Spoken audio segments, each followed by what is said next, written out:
In the beginning, it was Shreveport and Mac McCarter. Surround them with the arms of love. That has been Mac McCarter's dream, to change a city neighborhood by neighborhood. And that was the idea, the reason Mac McCarter started Shreveport-Bossier Community Renewal. We have to bring loving people together, that we can't just love in isolation, that we have to love together. Now, Shreveport-Bossier Community Renewal and the people of Abilene are working together to share the message that by connecting people in our neighborhoods, our community is being renewed. Abilene's Connecting Caring Communities is about mutually enhancing relationships, restoring the foundation of safe and caring communities, bringing together caring partners from all walks of life, reaching out to those across the street and down the way, about changing the world one neighbor at a time. Like Paul said, it comes down to faith, hope, and love. And the greatest of these is love.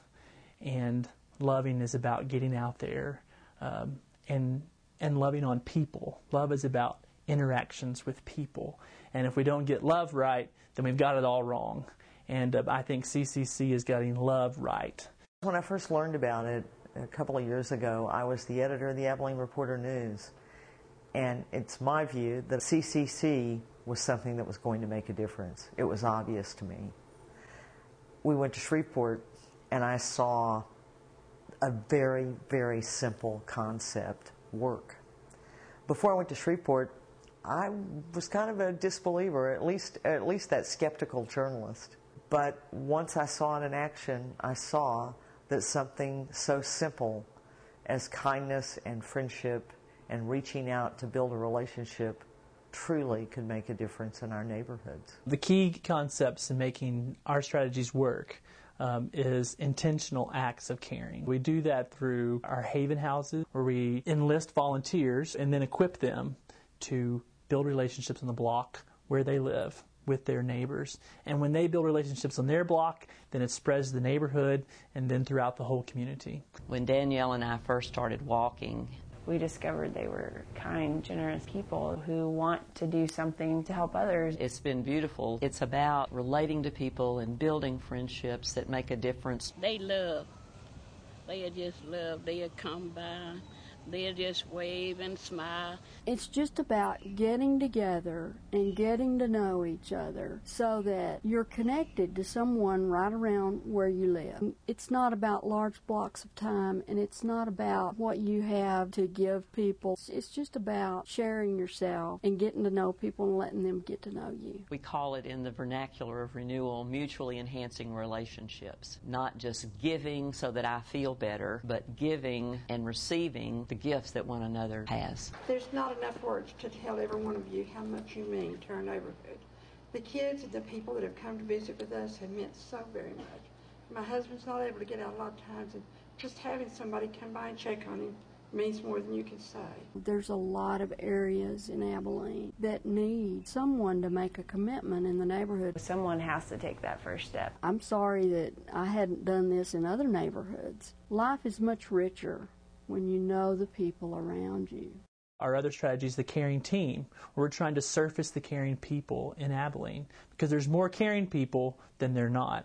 But sometimes we lose sight of that fact. We're also looking at individuals who are wearing our pins to let people know, kind of who identify that we're one of the good guys. And if you need us for some reason, even if you don't know me, this pin means that I'll be there for you if I can be. The caring team is all about servicing the folks before tragedy strikes so we can all work together and come to know each other to build a better community. It's an easy concept of just get out there, get to know someone that you don't know, and you're going to be better for in the long run. In 2001, when I was considering becoming president of Hardin Simmons and looking at the future of the institution, one of the great needs that I could see was in the community around us. It's a community that has, through the years, sort of deteriorated, and the need to reach out to that community kept impressing itself upon me.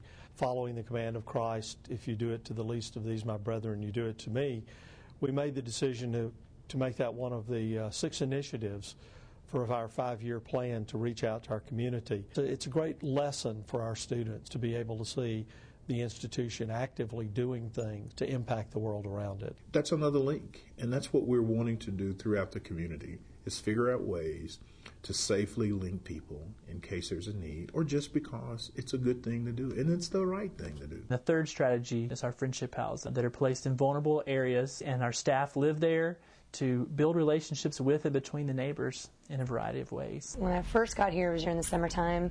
Lots of kids were coming to the Friendship House, and it was mainly building a relationship with the kids. Then school time came, and I really was able to kind of focus on the parents and the families and engaging in those relationships with the families. And it started out by me just going door to door and telling them who I am and what I was doing here in the neighborhood, and that I just moved in, and that I thought that we could be friends and help change this neighborhood.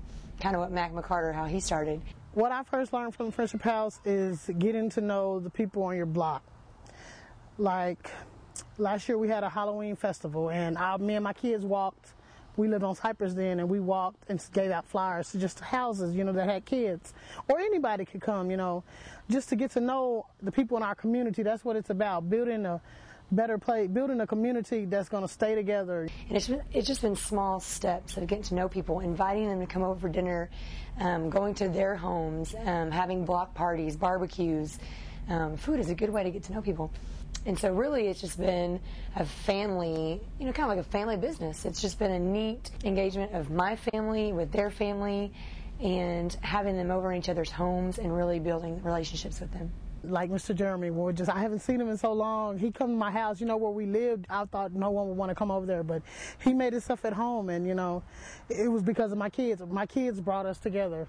I would never know me being around college kids or thinking we were good enough to be around college kids, but we are. Chantel, she lives next door. She has 5 kids, and she lives with her in-laws, and she came from about 10 blocks down the road. Real rough area. People shooting at a house down from us, kids were in that house. Bullets don't got names on them. They just could have ricocheted and came to our house. Hendrick has helped her get a home next door to us. It's been really neat to see the change. I mean, she felt like she came from, what she did, from the slums to like royalty up here, because I think there's just a sense of safety being around the Friendship House.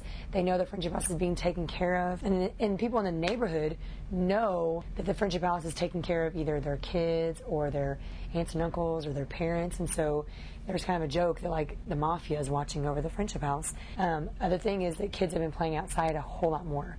Number one, they know each other.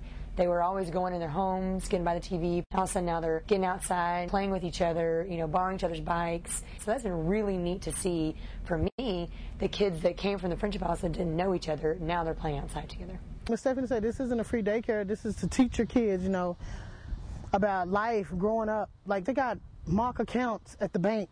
Ever since they come here, it's been good. We moved here in 2005. I just got out of jail, dealing with drugs in my life, not doing, but selling. That was the only way I knew how to take care of my kids at the time. And I kept saying, this is not the way it's supposed to be. This is not how my life is supposed to be. I'm supposed to do something better. I got to take care of my kids. This last time when I went to jail, I told them I'm never going to jail again, and I mean it. And I'm going to do whatever it takes for me to stay here and take care of my babies. I started in May. And I graduated in January. I started in May of 2006, and I graduated in January. Miss Stephanie, she's trying to help me. I got a lot of people behind me trying to help me. The more people who are involved, the more networks exist, the more caring exists, the more resources exist, and the more opportunities exist for people to be empowered to be who God created them to be. What it boils down to for me is the song that my kids sing, which is the more we get together. The more we get together, the happier we'll be. When your friends become my friends and my friends become your friends, the more we get together, the happier we'll be. Our community will be a better place when we all know each other. When the wealthy people, the middle class people, and the people in poverty know each other and are helping each other and caring for each other and working together, that's how we solve community problems. We can make a huge impact on our city that's already wonderful and make it even better.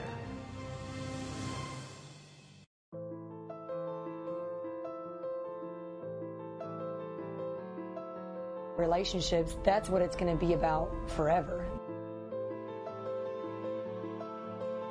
This is a movement of the heart.